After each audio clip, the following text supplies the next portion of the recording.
Hello बच्चों, let's read the following question. Knowing the viscosity coefficient of helium under standard conditions, calculate the effective diameter of the helium atom. Helium atom का हमें effective diameter calculate करना है. क्या हमें क्या मालूम होगा? Helium atom का viscosity coefficient under standard conditions मालूम हो तो.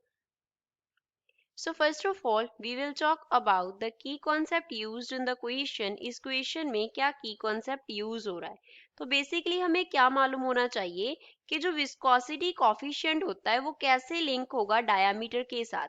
Viscosity coefficient जो है वो कैसे link होगा हीलियम एटम के डायामीटर के साथ. तो उससे हम क्या निकाल लेंगे? अगर विस्कोसिटी कोएफिशिएंट मालूम होगा तो डायामीटर निकाल लेंगे. विस्कोसिटी कोएफिशिएंट को सपोज हम ईटा से डिनोट कर रहे हैं तो ईटा किसके इक्वल होता है? 1/3 into average velocity into density into mean free path के ये इक्वल होता है. यहाँ पे वी एवरेज जो है वो डिनोट कर रहा है एवरेज वेलोसिटी को, एवरेज वेलोसिटी को डिनोट कर रहा है. एंड इसका जो फॉर्मूला है वो हमारे पास होता है 8 kb t upon pi into m होता है. जो रो है वो डिनोट करता है डेंसिटी को, rho here denotes density and lambda here denotes mean free path. Lambda denote करता है मीन फ्री पाथ को. एंड लैम्डा का जो फॉर्मूला है वो हमारे पास क्या होता है? 1 pi square root of 2 into pi into d square into n के इक्वल होता है. अब पहले इनमें सभी टर्म्स की हम वैल्यू, सभी टर्म्स की बात करते हैं कौन सा टर्म क्या रिप्रेजेंट कर रहा है. के be here denotes Boltzmann constant, के बी डिनोट कर रहा है बोल्ट्जमैन कांस्टेंट को, बोल्ट्जमैन कांस्टेंट को. T here denotes temperature, T temperature को डिनोट करता है. m जो है वो डिनोट करता है मोलर मास को, m here denotes molar mass. And lambda की जो टर्म्स हैं उनमें जो d हमने लिखा वो रिप्रेजेंट करता है इफेक्टिव डायामीटर को, effective diameter of the atom. And जो n हमने लिखा वो डिनोट करता है number of atoms per unit volume, number of atoms per unit volume को डिनोट करता है. तो इन सभी को अगर हम ईटा विस्कोसिटी कोएफिशिएंट में फिल कर दे तो क्या बन गया? 1/3 इंटू एवरेज वेलोसिटी है हमारे पास, तो ये आ गया 8 kbt अपॉन में क्या आ गया? पाई इंटू एम आ गया, साथ में रो आ गया और उसके साथ lambda that is 1 upon √2 into pi into d square into हमारे पास क्या हो गया? n हो गया. तो अब d क्या है? इफेक्टिव डायामीटर है. एंड एंड हमारे पास ईटा क्या है? विस्कोसिटी कोएफिशिएंट है. तो इस रिलेशन से हम d डायामीटर का वैल्यू जो है वो फाइंड आउट करेंगे. जो kb बोल्ट्जमैन कांस्टेंट हमने लिखा उसे हम क्या लिख सकते हैं? r gas constant upon Avogadro number. r जो है वो डिनोट करता है गैस कांस्टेंट को एंड Na हमारे पास क्या होता है? एवोगाड्रो नंबर होता है. तो ईटा को हम कैसे लिख सकते हैं? वी कैन राइट 1/3 को हमने एज इट इज लिख लिया, साथ में हमारे पास क्या था? स्क्वायर रूट ऑफ 8 के बी था, उसकी जगह पे क्या आ गया? r इंटू टी आ गया, अपॉन में क्या था? पाई इंटू एम था. अब r अपॉन क्या है? n इंटू ए है, तो या m इंटू क्या आ जाएगा? एन ए आ जाएगा. ए सबस्क्रिप्ट है, इंटू नहीं है यहाँ पे. तो साथ में क्या था? डेंसिटी. डेंसिटी क्या होता है? मास per unit volume, molar mass per unit volume हो जाएगा. साथ में हमारे पास क्या था? 1 upon square root of 2 into pi as it is आ गया. d का क्या था? स्क्वायर था. जो नंबर ऑफ एटम्स है पर यूनिट वॉल्यूम वो हमारे पास क्या होगा?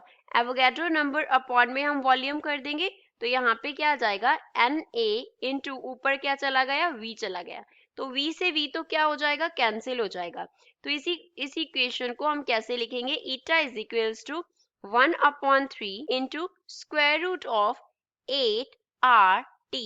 एक नीचे क्या है हमारे पास? स्क्वायर रूट ऑफ m है, ऊपर क्या है हमारे पास? कैपिटल M है, तो ऊपर m का क्या हो जाएगा? स्क्वायर रूट हो जाएगा. नीचे बन गया pi into n A into क्या आ गया हमारे पास? v तो कैंसिल हो चुका है, तो 1 upon square root of 2 into pi into d square into n into n A. अब इसको अगर हम रीअरेंज करें तो हम डी स्क्वायर का यहाँ से वैल्यू निकाल सकते हैं. वो क्या बन जाएगा? 1/3 इंटू 8rtm अपॉन में हम लिख लेंगे. पाई का जो है उसको हम बाहर निकाल लेते हैं, 2 को लिख लेते हैं इनसाइड. 2na, इन सबका क्या है हमारे पास स्क्वायर रूट है। na जो है वो उसको पाई के साथ लिख लेंगे, तो इसको भी बाहर लिख लेते हैं। अपॉन में क्या रह गया 2, इन सभी का क्या है हमारे पास स्क्वायर रूट है, तो पावर क्या लिख लेंगे 1/2 लिख लेंगे। साथ में यहाँ पे क्या आ जाएगा 1 ईटा आ जाएगा, तो इसको फर्दर हम क्या लिख सकते हैं, we can write d square is equals to 1/3 into eta लिख लिया हमने। साथ में क्या आ गया, ऊपर है 8RT इंटू एम, ऊपर क्या है 8RT एम है, नीचे क्या आ जाएगा 2 एज इट इज आ जाएगा।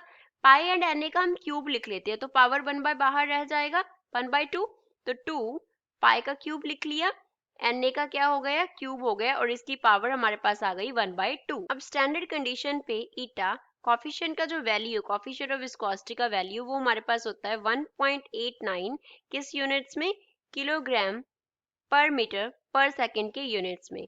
तो जो हमारे पास आर है गैस कांस्टेंट, उसका जो वैल्यू है वो कितना होता है, इट इज 8.314 यूनिट्स होते हैं जाउल पर मोल पर kelvin. T temperature standard conditions है, तो इसका वैल्यू हम फिल करेंगे 273 केल्विन। एम क्या है, मास है। हीलियम का मोलर मास जो है वो कितना होता है 4। अब ये ग्राम में होता है, तो इसको किलोग्राम में कन्वर्ट करने के लिए हम क्या करेंगे 10⁻³ के फैक्टर से हम इसको मल्टीप्लाई कर देंगे। अपॉन में एवोगैड्रो नंबर का हमें एक वैल्यू चाहिए। एवोगैड्रो नंबर जो है इसकी जो वैल्यू है वो हमारे पास रहती है 6.023 इंटू 10⁻23। तो सभी वैल्यूज को हम क्या करेंगे, इनको डी स्क्वायर के फॉर्मूला में सब्स्टिट्यूट कर देंगे।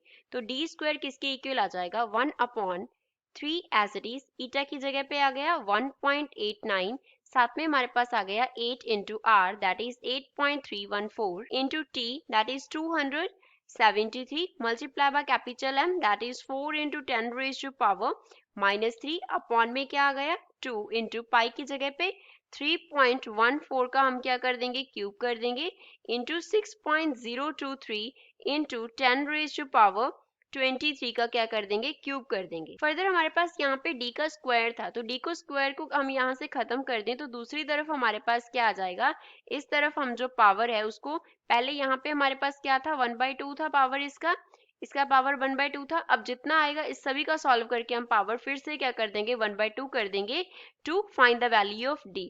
तो यहाँ से d का जो वैल्यू है इसको जब हम मल्टीप्लाई एंड डिवाइड करेंगे तो उसका वैल्यू हमारे पास आ जाएगा 0.178 इंटू 10⁻⁻9 मीटर, और we can write that d is equals to 0.178 and इसके यूनिट्स होंगे nanometre. So this is final answer for the given question. I hope you understood well. Thanks.